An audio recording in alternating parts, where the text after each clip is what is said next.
My wife and I spent 2 weeks in the United Arab Emirates on vacation, and we wanted to share our experience with you. We'll talk about exactly where we went, what the cities were like, and as well, one of the highlights is the desert resort that we went to. Now, even the educated Bubba might need a refresher on exactly where the United Arab Emirates are. The Arabian Peninsula is northeast of Africa, and if you look on that peninsula, there's also a point right between the Persian Gulf to the west and the Gulf of Oman to the east. The United Arab Emirates is located along the western side of that point. It's an ultra-modern city. This happens to be Dubai. Very clean. It's also a city of superlatives. In this case, we have the world's tallest building, the world's largest indoor mall, and one of the world's largest mosques in Abu Dhabi. It feels very Western, but there are many reminders that you are in a Muslim country and you are expected to respect their conservative values, especially in terms of how you dress. We arranged for transportation with our local Hertz representative. Oh, that's not it. For local transportation, no, that's not it either.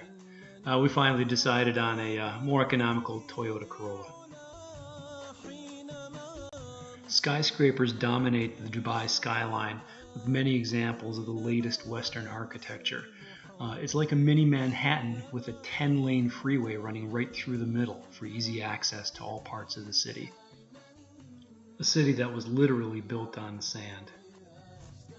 We stayed at the Radisson Royal, a comfortable 5-star hotel, and because of some check-in problems, we were upgraded to a junior suite. Very spacious and a great place as a launching point for the rest of our experience in Dubai. Let's move on to some of the sights in Dubai, like the Burj Khalifa, tallest building in the world according to the Guinness Book of World Records. It's 2,716 feet tall, about 828 meters for you metric folks. The observation tower on the 124th floor offers some absolutely breathtaking views. You're literally looking down at the tops of skyscrapers. And interestingly, if you look up, there's still another almost 40 stories above the observation tower, 162 stories total. An amazing edifice. Below you can see some of the residential areas surrounding the Burj Khalifa. At the base of the Burj Khalifa is the Dubai Mall, the largest mall in the world with over 1,200 shops. And it also has its own sections of the mall for shoes and for jewelry. And a 3-story waterfall complete with divers. A souk is a Middle Eastern term for a marketplace or a bazaar. In this case, there was an entire section of the Dubai Mall dedicated to jewelry. A lot of this jewelry, especially the gold, is upwards of 22 karat gold. There's also an entire area for shoes, and there are some very interesting styles and designs that we saw. The aquarium in the Dubai Mall holds over 33,000 examples of marine life and boasts the world's largest viewing panel at almost 30 feet tall and 100 feet wide. There are a lot of tasty treats like this gelato. However, we opted for the traditional cake and coffee to get us through the afternoon to help our 9-hour jet lag. And if the American-style coffee is too wimpy, you can try this Lebanese coffee. That will definitely keep you awake for a very long time. And if you didn't get enough gold at the Dubai Mall, there's a separate area in the town called the Dubai City of Gold, filled with, again, a large number of jewelry stores selling, pretty much any type of jewelry you can think of, including these beautiful loose stones. You can practically follow your nose next door to the Spice Souk, another open marketplace filled with things like frankincense, anise, cinnamon, cardamom, saffron, various kinds of incense, dry flowers, as well as dates, nuts, and figs. Just an amazing barrage to your senses. The Dubai Marina is also another place for a long walk and enjoy any of the many restaurants available to you. And at dusk, as the lights come on, you can see the many colors really drawing out the true beauty of the Dubai skyline. It's a great place to hang out with family and friends. Another unique Dubai attraction is the Palm Jumeirah, a living community literally on top of the water, built on dredged sand. You can see an even larger community being built a little farther to the south.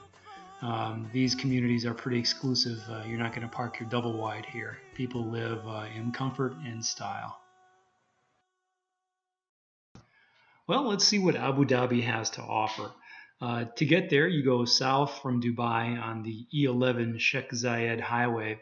It's just under 100 miles. And that road, the speed limit varies anywhere from 100 kilometers per hour to about 140, which translates in the US from 62 to about 86 miles an hour. You got to be careful because there is photo radar along the way every several miles. Although as told by the locals, it's set to go off only about 10 miles an hour higher than the speed limit. We fueled up on the way down, which cost about $1.60 a gallon for full service, or in euros, roughly 0.32 euros for 1 liter. And of course, we took advantage of the local McDonald's on the way down to Abu Dhabi. This is Abu Dhabi. Similar to Dubai, it has a number of ultra-modern buildings. It is also the capital of the United Arab Emirates. It has about 920,000 people, the second largest city, second only to Dubai, that has about 1.1 million. Another must-see landmark is the Emirates Palace. Roughly a half-mile wide, it includes a 7-star hotel, beautiful lush green surroundings, as well as waterscapes. Inside the palace, the opulence is palpable. It's filled with gold leaf, mother of pearl, crystal, and over 1,000 chandeliers. Also on display and for sale are antiquities dating back to over 3000 BC. And if you left the hotel without your gold, don't worry, you can buy it. There are ATMs where you can buy anywhere from 1/10 of an ounce to about 8 ounces. And even in midsummer, when the average temperatures are about 105 degrees, it's still worth the visit and the beautiful views of the modern architecture surrounding the area. Next on our itinerary is the Sheikh Zayed Mosque, one of the largest mosques in the world, which can hold approximately 7,000 people in its main hall.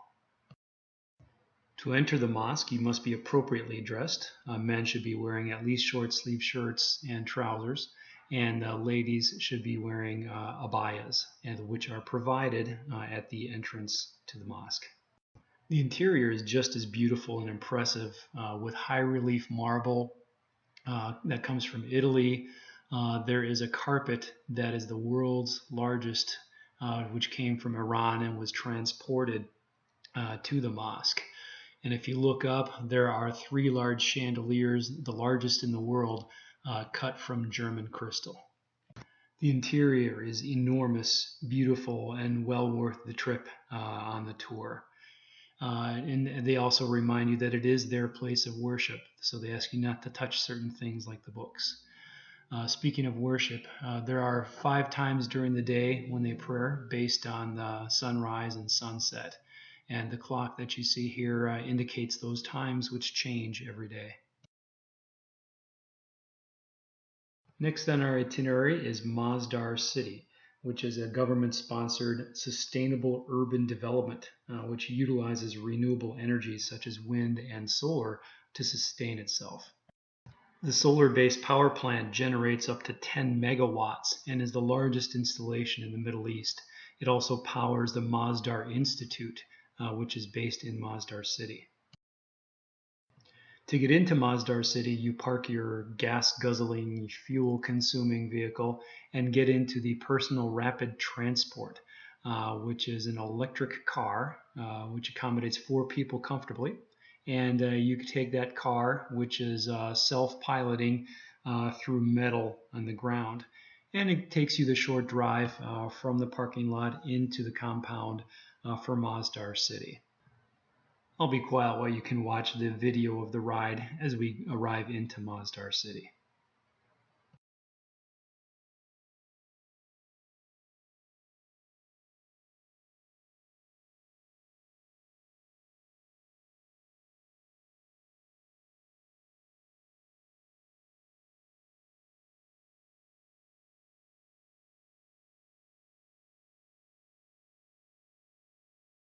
In one of the courtyards here, you can see a massive vertical tube which sort of channels wind from up above down to the ground area, and also adds some misters to help with the comfort level at the ground level. Masdar City has another 2 years of construction before it opens to the general public. Right now it's home to the Masdar Institute, which is also associated with MIT, and sponsors classes and training and research on renewable energy. And for those who do live there, there is a small shop filled with different types of organic produce and other organic products, as well as a sushi restaurant, and there's also a coffee shop. There's a lot of wealth in the United Arab Emirates, and there are many exotic car dealerships, Ferrari, Rolls-Royce, you name it, it's there. And in addition to the normal luxury cars, you can also have some custom luxury cars, and some of these are absolutely beautiful. The currency is the dirham, a little bit smaller than US paper. You'll also see the abbreviation AED for Arab Emirates dirhams. Next, from Abu Dhabi, we're going to take you about 2 hours directly south to the desert resort called Qasr Al Sarab. The last leg of the journey to the desert hotel, you go off the main road and you wind for about 5 miles over and around just some amazing sand dunes. You really get the feeling like you're entering someplace special as you arrive towards the towers of Qasr Al Sarab and enter through what feels to be a medieval castle. The resort stretches out across the desert landscape, boasts over 200 rooms, including some multi-bedroom exclusive villas. During peak season, there are over 450 members of the staff on hand. Water is considered a sign of prosperity as you're greeted in the hotel by beautiful tiled mosaic fountains and other waterscapes. Entering the main hall of the hotel, you're greeted with warm hues of peach, orange, yellow, a place just filled with texture. You can see marble, mahogany, leather, tapestries, comfortable seating areas, and just a really elegant feel to the resort. The library right next to the main hall invites you to sit down comfortably and read any of the many books about the culture in the area. As you're filling out your paperwork, you're served some delicious honey tea and these exquisite dried dates, which are a specialty of the region. The hotel is decorated with these grand metalworks, unique lighting, and filled with antiquities from the days of trade. The various patios and balconies invite you to step out and just take in the beauty of the desert landscape, the reds, yellows, and brown tones, the pattern lines drawn by the wind across the sand dunes. It's just absolutely beautiful, especially at sunset. Ah yes, the sign for the restrooms. Our room felt elegant and cozy. It was decorated in the same beautiful style as the rest of the hotel. One of the things we really liked was being able to access our closet from both the bedroom as well as the bathroom. It was great to see outlets with universal access, USB ports, and as well a sound system within the room where you could plug in your own devices and listen to your own music. Our room had an outdoor seating area and lush irrigated grass, which is a delight for the bare feet. The walkways are dotted with date palms, complete with the netting to capture this delicious fruit as it dries and falls. The facility has a very large pool accommodating a lot of guests, including a canopied area for children, and has the comforts of a swim-up bar where you can go and order your favorite beverage. Other resort amenities include 3 lit hard courts, an amazing gym filled with every conceivable piece of equipment, most of it brand new, as well as another souk, little shop that you can purchase things. We did take advantage of the spa, getting massages while we were there, and those start with a relaxing floral foot bath to help you get into the mood. And when you're done, of course, you can select from any of the many products that they have for your skin and for your health. Speaking of health, if you do fall off a camel or otherwise need urgent care, there is a helicopter and a pilot on 24/7 duty to rush you over to Abu Dhabi in case the need arises. You certainly won't get bored there with other activities like archery, camel trekking. There's a teens and kids club. There's biking, excursions for desert walks, dune bashing, and falconry. We really enjoyed our stay there. I think it was the highlight of our entire trip. We hope you enjoyed this video, and we wish you the best of luck in your travels. ملتمس غرفا من البحر